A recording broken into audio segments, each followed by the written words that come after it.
I want to assure every child that this government is not afraid to invest in their future through education so that they will not be handicapped on the very threshold of their lives. Today, I have stood where once Jefferson Davis stood and took an oath to my people. It is very appropriate that from this cradle of the Confederacy, this very heart of the great Anglo-Saxon Southland, that today we sound the drum for freedom, as have our generation of forebears before us done time and again down through history. Let us rise to the call of freedom-loving blood that is in us and send our answer to the tyranny that clanks its chains upon the South.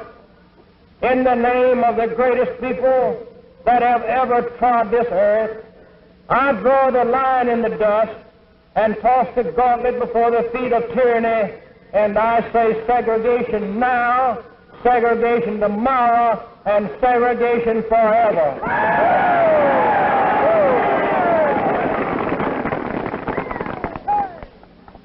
The Washington, D.C. school rout report is disgusting and revealing.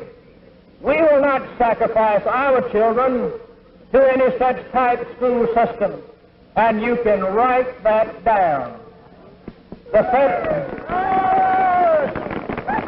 federal troops in Mississippi, Governor Barnett and Governor Johnson and distinguished visitors from that state could better be used in guarding the safety of the citizens of Washington, D.C., where it is even unsafe to walk or go to a ball game, and that in the nation's capital.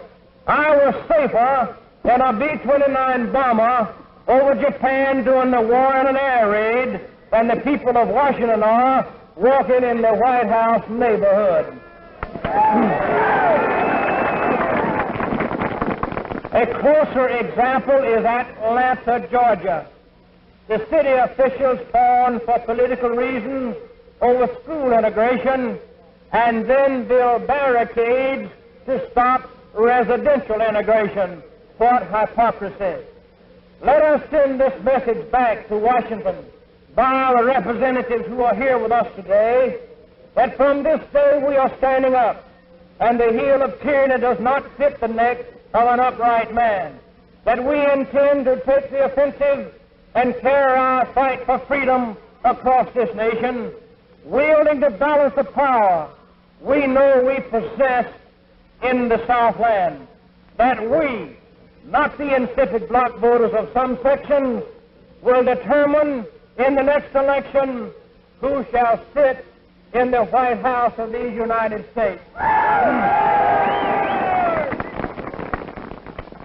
That from this day and from this hour and from this minute, we give the word of a race of honor that we will tolerate their boot in our face no longer and let those certain federal judges put that in their opium pipes of power and smoke it for what it is worth.